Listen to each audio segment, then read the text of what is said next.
যে আল্লাহর নবী সাল্লাল্লাহু আলাইহি ওয়াসাল্লামের সিরাত নিয়ে যারা আলোচনা করে, যারা আলোচনা শুনে, আল্লাহ তাআলা তাদের উপরে সন্তুষ্ট হয়ে যায়। বলেন সুবহানাল্লাহ।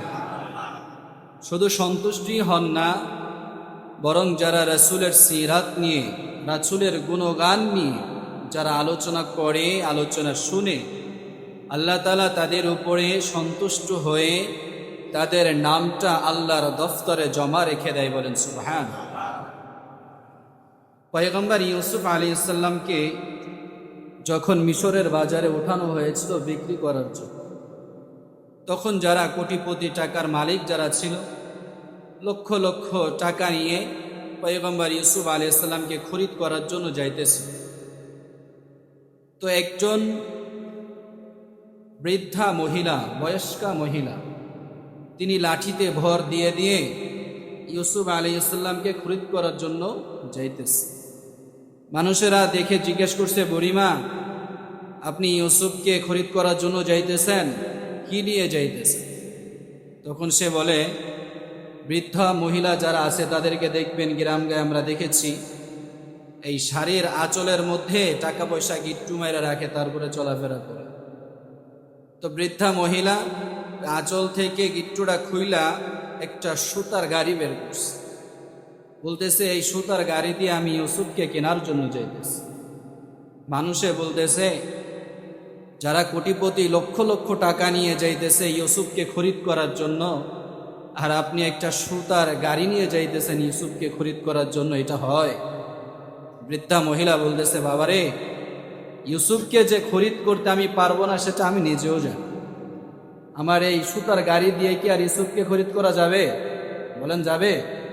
ইউসুফকে খরিদ যে করতে পারবো না এটা আমিও ভালো করে জানি, কিন্তু তারপরও কেন যাইতেছে জানোনি?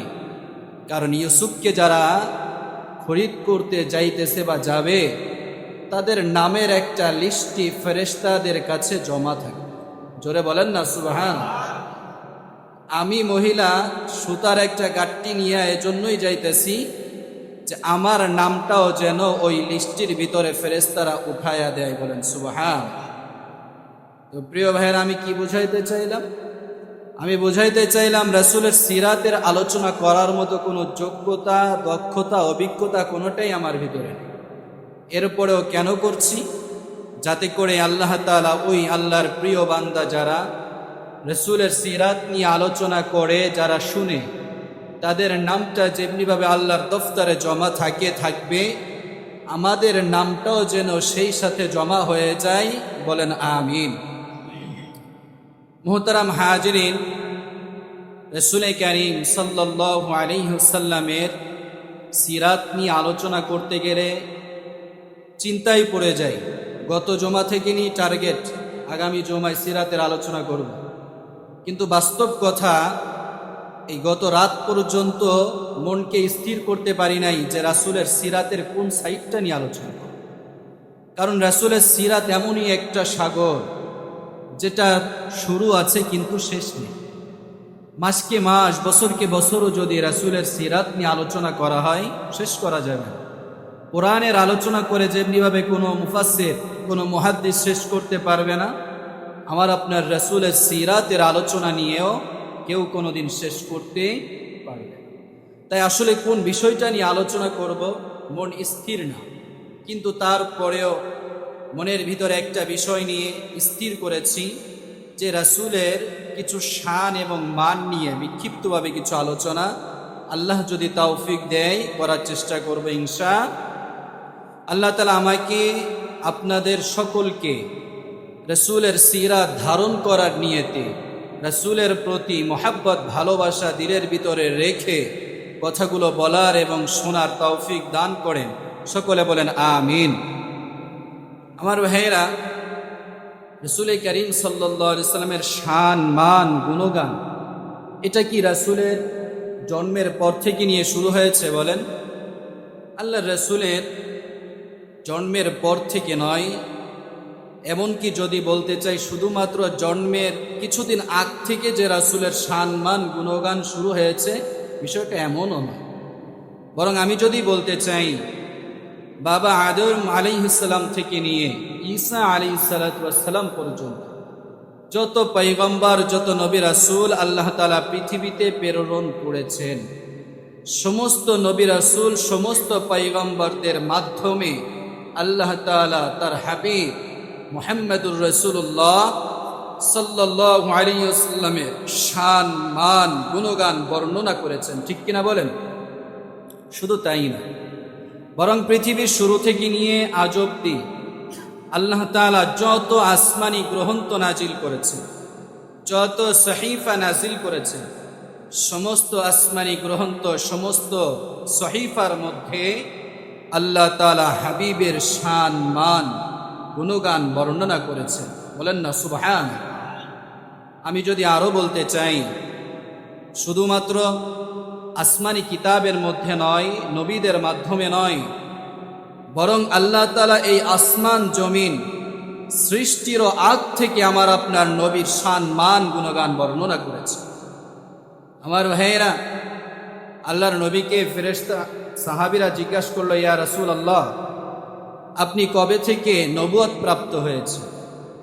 আল্লাহর নবী সাল্লাল্লাহু আলাইহি ওয়াসাল্লাম উত্তর দিলেন, কুনতু নাবিয়্যান ওয়াল আদম বাইনাল মাই ওয়াত তিন।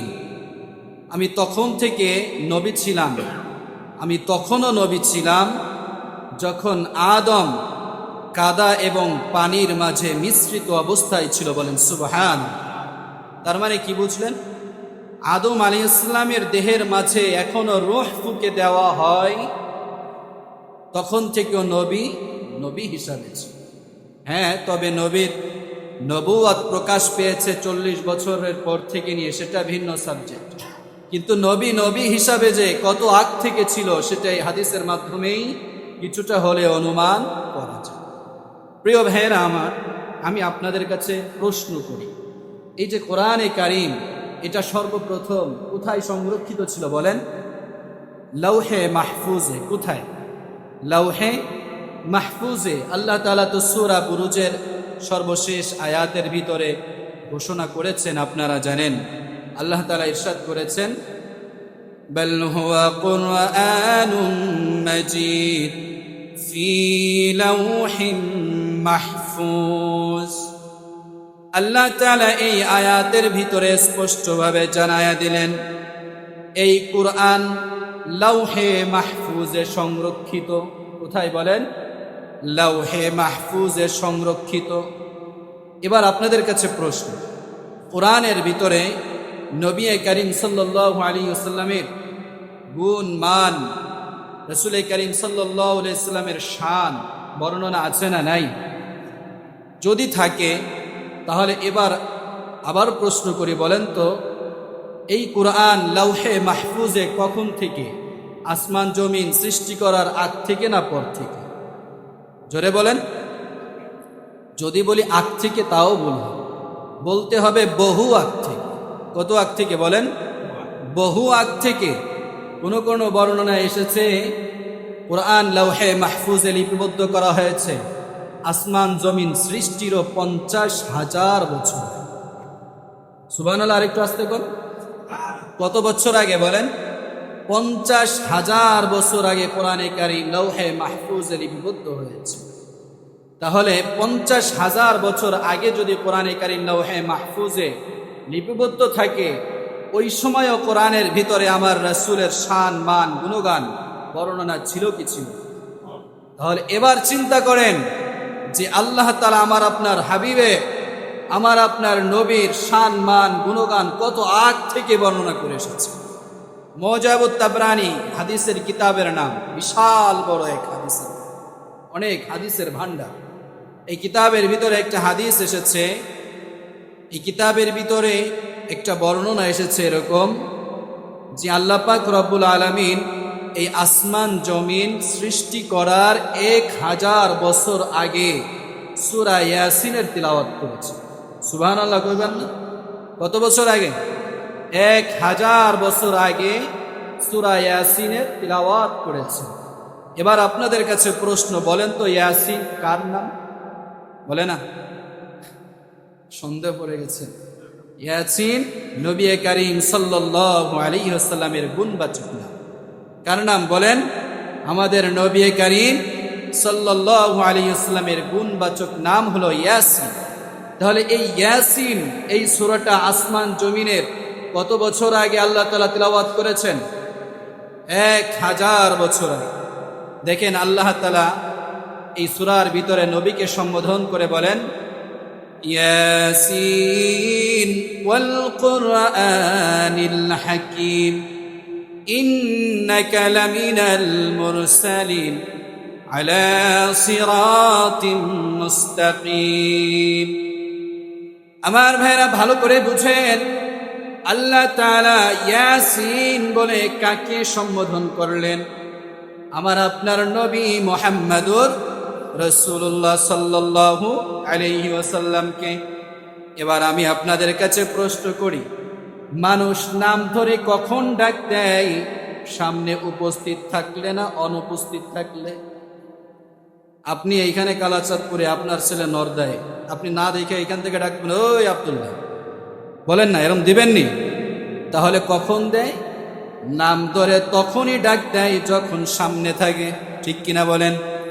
এজন্য মুফাসসিরিনে ইকরাম লিখেন কিতাবের মধ্যে, আল্লাহ তাআলা যখন তিনার হাবিব মুহাম্মদুর রাসূলুল্লাহ সাল্লাল্লাহু আলাইহি ওয়াসাল্লামকে আসমান জমিন সৃষ্টি করার 1000 বছর আগে ডাক দিলেন, ওই মুহূর্তে নবী করিম সাল্লাল্লাহু আলাইহি ওয়াসাল্লামের রূহে মুকদ্দাসটা স্বয়ং আল্লাহ তাআলার সামনেই ছিল। বলেন সুবহানাল্লাহ।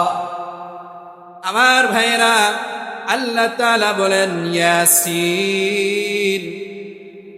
আল্লাহ তাআলা ইয়াসিন বলে নবীকে সম্বোধন করে বলেন ওয়াল কুরআনিল হাকীম। ওই কোরআনের কসম খেয়ে বলছি, যেই কোরআন হিকমত দিয়ে পরিপূর্ণ, যেই কোরআন জ্ঞান দিয়ে পরিপূর্ণ, বিজ্ঞান দিয়ে পরিপূর্ণ, ওই কোরআনের শপথ খেয়ে আমি আল্লাহ বলছি। কি বলছি?